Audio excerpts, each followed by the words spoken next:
Hi, Stephen. I'm Rhetoric&Discourse. You don't know me. Let's talk. He is coming. Cover your butt.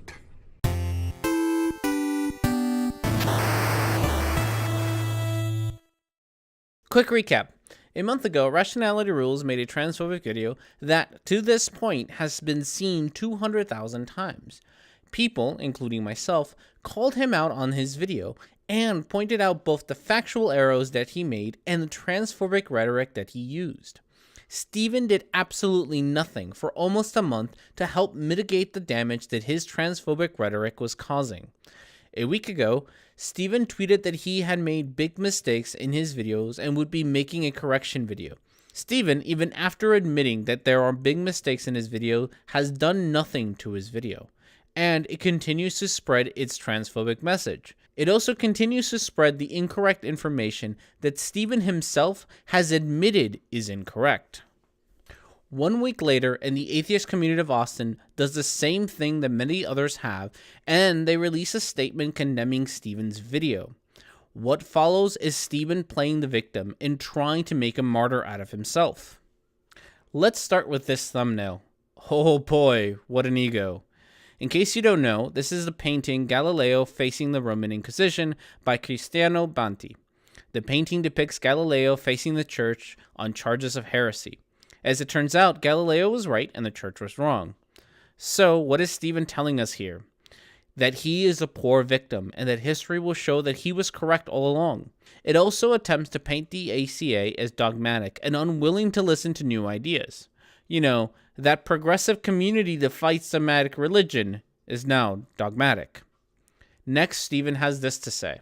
But once I left the ACA's warm hospitality to fly back to England, their board of directors released a public statement denouncing me as transphobic and heavily implied that I'm opposed to the LGBT+ community. I will leave the ACA post up so you can read it.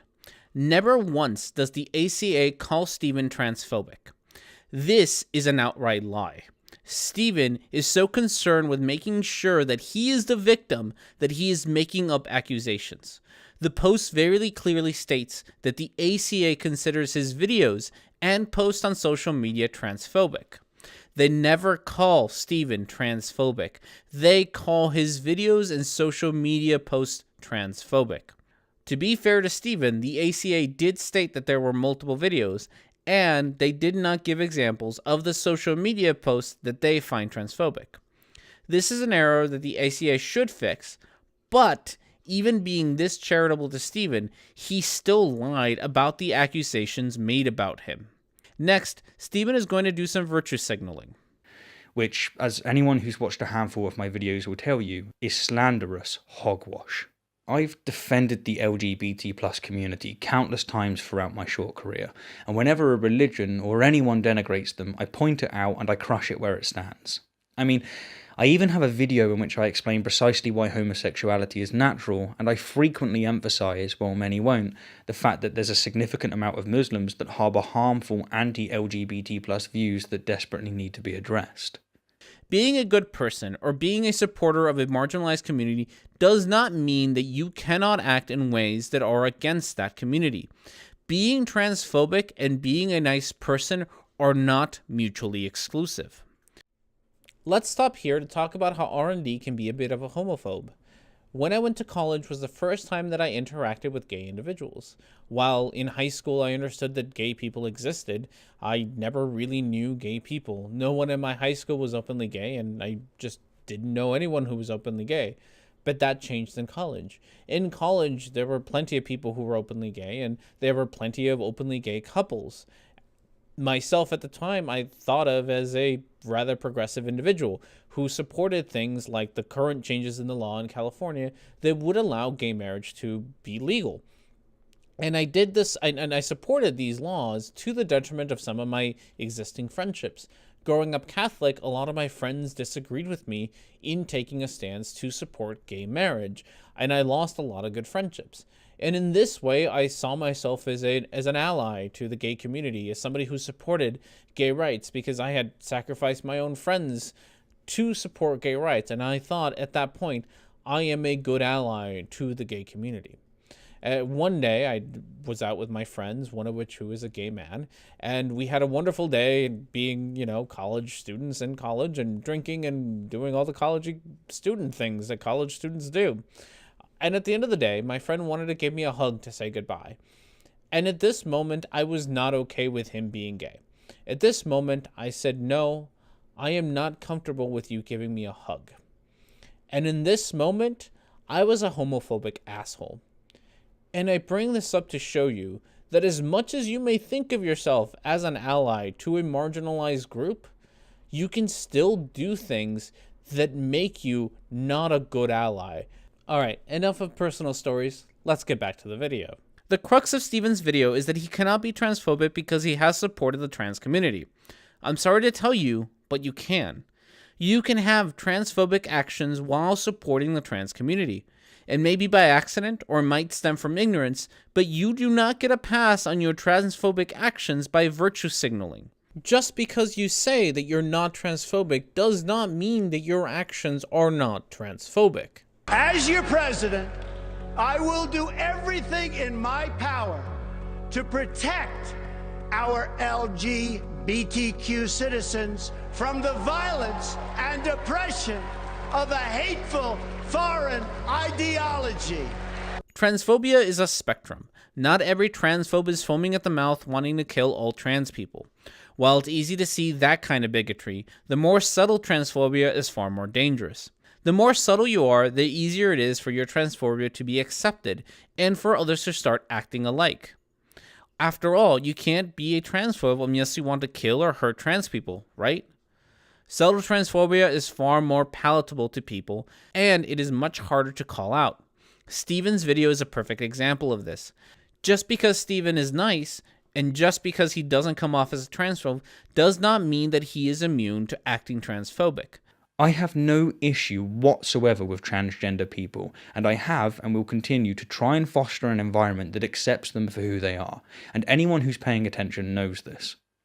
However, I also believe that there are difficult issues that need to be discussed, and I firmly believe that those who are labelling anyone who recognise these issues as transphobic are being counterproductive. So Steven isn't transphobic, but that in and of itself should give it away. I'm not racist, but I'm not homophobic, but I'm not sexist, but Steven, if you want to try and foster an environment that accepts trans people, how about you start by taking down your transphobic video? How about, rather than trying to play the victim, you try to understand those that you have hurt? You can say that you're not transphobic all you want, but your actions don't reflect that. More specifically, your inaction. Your video has been spreading a transphobic message for a month now. You have done very little to mitigate this. You have been told by multiple people what actions you could take to show your support for the trans community, and yet you refuse. Your ego, that you are the persecuted Galileo, has made it so that you cannot even see how your inaction helps embolden transphobe and spread a transphobic message. Finally, we have this bit where Steven tries to accuse the ACA of doing more harm to the trans community than his transphobic video has. And so, the ACA, by being reactionary, uncharitable, and unskeptical, put me in the same category as actual transphobes, and I honestly believe that vilifying one of their supporters hurts the trans community far more than my honest mistakes. Steven, you are not above rebuke just because you say you are pro-trans. Steven, you are not above rebuke just because you've spoken out against homophobia. Steven, you are not above rebuke. This is also the same rhetoric that has been used to malign minorities whenever they speak out. How often do you hear that African Americans shouldn't be protesting in that way? In his letter from Brigham Jail, Dr. Martin Luther King wrote to address the criticism of his nonviolent protest. In it, you will find that he addresses the same kind of arguments that you and your supporters use. The tone policing, the charges of protests hurting the movement more than it helps. All of these arguments are the same arguments that were used during the civil rights movement to fight against equality. These are the same arguments used to fight against gay rights, and they are now the same arguments used to fight against trans rights. Now, I'm not saying that you're anti-civil rights or anti-gay. I'm just letting you know that you're using the same arguments that have been and are currently used to fight against equality. Since you like to tell others what the correct way to approach this issue is, let me tell you what the correct way to approach this issue is. Unlist your video. Make a quick apology video for the anti-trans rhetoric that you use. Take your time and correct your video. When your video is ready, put a link in the description to your old unlisted video.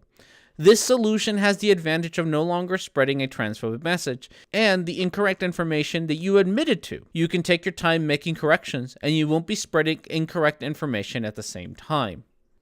Stephen, I hope that your friends are correct in defending you.